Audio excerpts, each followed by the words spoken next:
Good evening students, कैसे हैं आप सब। आई होप आप सभी अच्छे होंगे। तो देखिए बेटा, हम अपना चैप्टर पढ़ रहे थे सॉल्यूशन। पिछली क्लास में हमने पढ़ा कि solution of solid in liquid. आज हम पढ़ेंगे solution of gas in liquid. Means यहां पर आपका जो गैस है वो क्या है बेटा, सोल्यूट, और इन लिक्विड, ये लिक्विड जो है आपका सोलवेंट है। Is it clear?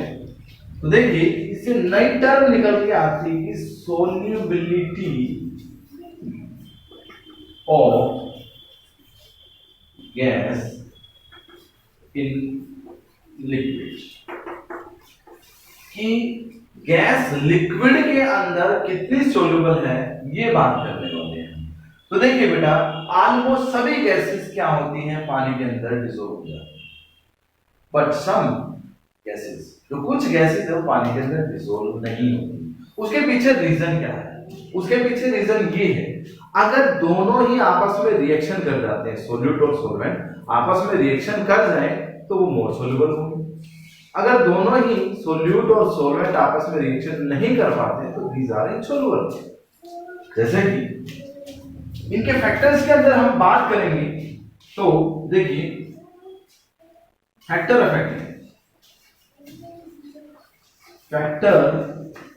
Affecting of solubility of gases in liquid। सबसे पहला फैक्टर है आपका nature of the gas and solvent. तो देखिए बेटा, अभी हम बात कर रहे थे कि अगर दोनों के बीच में रिएक्शन हो जाती है तो वो क्या है, मोर सोल्यूबल। अगर दोनों के बीच में रिएक्शन नहीं होती है तो दीज आर इनसोल्युबल। तो कैसे होता है, nature of the gas and the solvent. देखिए, अगर हम एग्जांपल की बात करें तो एक है आपके पास HCl गैस, एक है आपके पास NH3 गैस। HCl और NH3 gases are more soluble in water।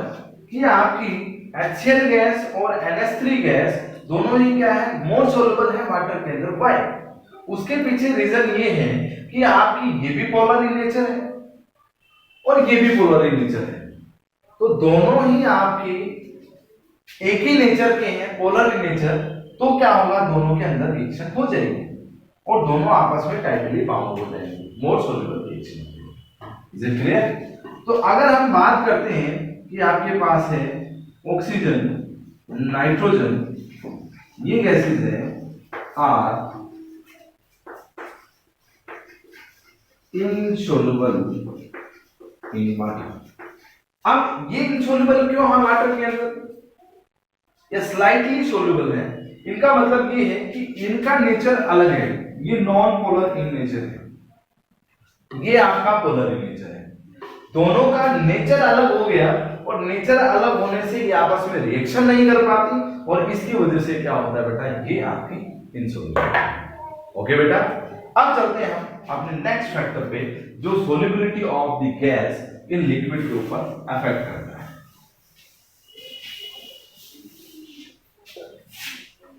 Second factor है आपका इफेक्ट ऑफ द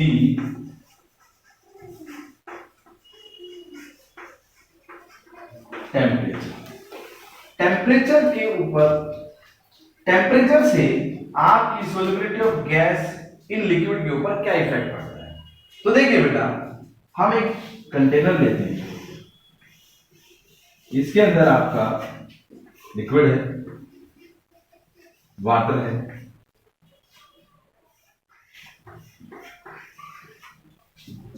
तो आप ये चीज नोट कीजिए कि अकॉर्डिंग टू ली चैटियर प्रिंसिपल कि जैसे ही आप टेम्परेचर को राइज करते हैं सोल्युबिलिटी विल डिक्रीज। व्हाई? क्योंकि बेटा देखिए, आप टेम्परेचर राइज करें, धीरे धीरे आपका पानी क्या होता जा रहा है, इवेपोरेट होता जा रहा है। मतलब सिस्टम के अंदर नहीं है। अगर कोई भी चीज आपका सिस्टम के अंदर होगी तो वही तो सोल्युबल होगी। अगर वो सिस्टम में नहीं रहेगी तो उसको आप क्या बोलेंगे, इनसोल्युबल। तो आप जैसे ही टेम्परेचर को राइज करें, देखिए क्या होता है, आपके पास क्या है, गैस है प्लस सोलवेंट है, यहां आपके पास क्या है, सॉल्यूशन। सॉल्यूट प्लस सोलवेंट क्या बन गया, सॉल्यूशन। अब इसको आपने ली चैटियर प्रिंसिपल अप्लाई किया, टेम्परेचर को राइज किया, तो क्या नोटिस किया कि टेम्परेचर आप राइज करते जा रहे, सॉल्यूशन के अंदर जो भी चीज प्रेजेंट है वो इवेपोरेट हो रही है। इवेपोरेट हो रही तो मतलब सॉल्यूशन तो बन नहीं रहा, आपका गैस और सॉल्वेंट तो अलग अलग सेपरेट हो गए। सेपरेट हो गई तो इसका मतलब क्या है, सोल्युबिलिटी विल डिक्रीज। तो इसका मतलब क्या हुआ, जैसे ही आप टेम्परेचर को राइज करेंगे तो आपकी सोल्युबिलिटी क्या हो जाएगी बेटा, डिक्रीज हो जाएगी। Is it clear? Next factor पे चलते हैं।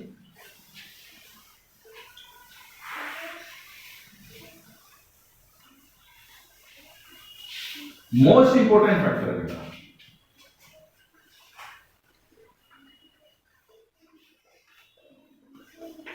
Effect of pressure. हमारे एक साइंटिस्ट थे बेटा, हेनरी साइंटिस्ट, उन्होंने एक लॉ दिया, हेनरी लॉ। उन्होंने क्या कहा, उन्होंने जो इफेक्ट है प्रेशर का किसके ऊपर, solubility of gas in liquid, effect of pressure on solubility of the gas in liquid, उसको स्टडी किया। उसको क्या बोला गया, उसको हेनरी लॉ बोला गया कि आपके सोल्युबिलिटी ऑफ गैस है इन लिक्विड, उसके ऊपर उसके इफेक्ट का क्या, सॉरी प्रेशर का क्या इफेक्ट होता है solubility of gas in liquid के ऊपर। तो वो लॉ क्या था आपका, हेनरी लॉ। हेनरी लॉ ने दो स्टेटमेंट दिए। फर्स्ट एक तो दी आपको एट कांस्टेंट टेम्परेचर, और एक दी बेटा at particular temperature, particular temperature. तो यहां पर इन्होंने क्या लिखा कि n directly proportional to P। यहां पर इन्होंने लिखा कि एक गैस को मान लिया है X A directly proportional to P। अभी डिस्कस करेंगे इसके बारे में। तो देखिए बेटा, सबसे पहले जो स्टेटमेंट दी उन्होंने कि एट कांस्टेंट प्रेशर, कि n क्या है, n is mass of the gas dissolved in liquid, कि जो आपकी गैस है उसका मास लिक्विड के अंदर डिसोल्व है। जो भी आपका मास ऑफ दी गैस है लिक्विड के अंदर डिसोल्व है, वो किसके डायरेक्टली प्रोपोर्शनल है, P। P means pressure of the gas present in equilibrium with liquid। Okay बेटा, कि mass of the gas dissolve in liquid, mass of the gas dissolve in liquid किसके directly proportional है, pressure of the gas present in equilibrium with the liquid. Second case में उन्होंने क्या कहा कि particular temperature पे, कि ये क्या है बेटा आपका, यहां पर सोल्युबिलिटी की बात कर रहे हैं तो कहीं ना कहीं कोई कंसंट्रेशन टर्म उनको लेनी थी। तो सबसे इजी टर्म उन्हें ये लगी कि हम ले लेते हैं मोल फ्रैक्शन। तो उन्होंने मोल फ्रैक्शन को ले लिया बेटा, जिसको हमने x से, इसको आप चाय भी बोलते हैं। ओके बेटा, चाय भी बोला जाता है, बट आप एक्स भी बोलेंगे तो भी चलेगा। ओके, तो यहां पर क्या किया उन्होंने, क्या कहा कि एक्स इज व्हाट, एक्स का मतलब solubility of the gas, solubility of the gas dissolved in liquid, वो किसके बराबर होगी बेटा, डायरेक्टली प्रोपोर्शनल है आपका, जो हमने यहां लिखा कि आपका pressure of the gas present in equilibrium with liquid.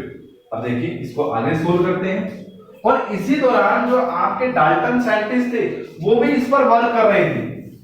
उन्होंने भी क्या कहा कि जो है आपका सोल्युबिलिटी ऑफ द गैस है in a mixture, solubility of the gas dissolve in a mixture directly proportional partial pressure of the liquid. Clear बेटा, तो ये चीज है। आगे हम बात करते हैं, सॉरी ये जो है आपके जो डाल्टन साइंटिस्ट थे उन्होंने क्या कहा कि solubility of the gas in a mixture directly proportional to partial pressure of the gas, okay, उसके बराबर है। तो हमने ये जो इक्वेशन बनाई है कि आपकी m directly proportional to p, इनको सोल्व करते हैं आगे। देखिए फर्स्ट जो है आपका m directly proportional to p, जैसे ही हम प्रोपोर्शनलिटी का साइन हटाते हैं आपके पास एक कांस्टेंट क्वांटिटी आ जाती है, इसको आप बोलते हैं प्रोपोर्शनलिटी कांस्टेंट। ओके बेटा, इसको क्या बोला आपने, प्रोपोर्शनलिटी कांस्टेंट। नेक्स्ट केस में आपने देखा कि आपके पास क्या आया हुआ है, एक कि X A directly proportional to आपका क्या है पी ए, मीन्स आपने गैस मान ली ए गैस मान ली आपने, उसका क्या है आपका सोल्युबिलिटी है उसकी ए और partial pressure of the gas A. Okay, तो जैसे ही आप प्रोपोर्शनलिटी का साइन हटाएंगे तो आपके पास एक कांस्टेंट क्वांटिटी आ जाएगी और पी ए। अगर यहां से हम पार्शियल प्रेशर निकालते हैं ए का तो आपके पास क्या आ जाएगा 1/k x A. This is the constant quantity, और जो ये कांस्टेंट क्वांटिटी है बेटा ये आपकी किसके बराबर होती है, हेनरी कांस्टेंट, के एच मींस हेनरी कांस्टेंट के बराबर होती है। इसको क्या बोलते हैं आप, हेनरी कांस्टेंट। तो इसकी जगह हम क्या लिख सकते हैं, पी ए के एच डायरेक्टली प्रोपोर्शनल टू ए। तो आपने देखा जो ये आपका partial pressure of the gas है वो किसके डायरेक्टली प्रोपोर्शनल है, mole fraction of the gas के बराबर है। तो ये आपका कांस्टेंट क्वांटिटी है। और एक बात और बेटा, एक बात और ध्यान रखिएगा कि जो ये कांस्टेंट है हेनरी कांस्टेंट, ये किसके ऊपर डिपेंड करता है बेटा, nature of the gas, nature of the solvent और नेचर ऑफ द टेम्परेचर के ऊपर डिपेंड करता है। ओके बेटा, तो जो हेनरी कांस्टेंट है आप इसको ऐसे भी लिख सकते हैं कि P A x A divide by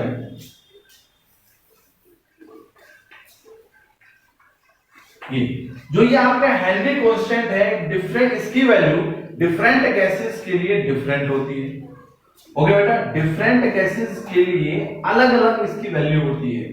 okay, तो हम आगे बात करते हैं कि अगर आपका जो सोल्युबिलिटी ऑफ द गैस है वो कब इंक्रीज और डिक्रीज होती है, व्हेन वी राइज टेम्परेचर। आप जैसे ही टेम्परेचर को राइज करते हैं क्या होती है, आपकी सोल्युबिलिटी डिक्रीज हो जाती है। देखिएगा कि टेम्परेचर आपका इंक्रीज हो रहा है तो क्या बोला आपने, सोल्युबिलिटी क्या हो गई आपकी, डिक्रीज। तो ये देखिए क्या होगा, ये जो आपकी है सोल्युबिलिटी जो ये आपका है, अगर ये ग्रेटर होगा,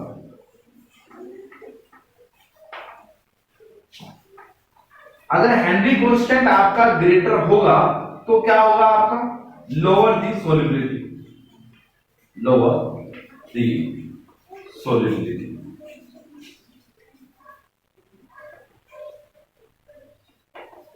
तो सीधे सीधे हमें ये पता लग गया, अगर आपका टेम्परेचर राइज होगा तो आपका हेनरी कांस्टेंट भी इंक्रीज होगा।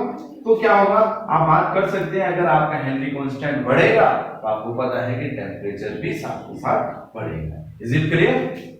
और बात करते हैं,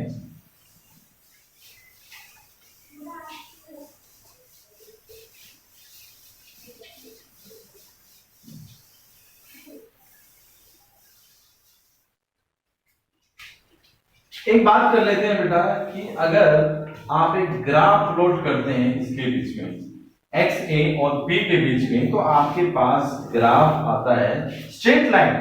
जो ये स्लोप आपका आया है वो किसके इक्वल है? बिल्कुल हेनरी कांस्टेंट के इक्वल आता है बेटा। ये चीज आपको ध्यान रखनी है इनके ग्राफ में, कि इनके बीच में एग्जाम में आ जाता है कि किस टाइप का ग्राफ आता है, स्ट्रेट लाइन है, पैराबोलिक है, कैसा है, एंड सो ऑन। तो ये मोस्ट इंपोर्टेंट है आपका एक्स ए और पी के बीच में। जैसे ही आप ग्राफ प्लॉट करते हैं, ये एक्स एक्सिस है, ये आपकी वाई एक्सिस है, तो आपका कैसा ग्राफ आता है? आपका स्ट्रेट लाइन ग्राफ आता है। ओके बेटा, हेनरी लॉ के बारे में आगे और भी हमें बात करनी है, आज के लिए इतना काफी है। Thank you.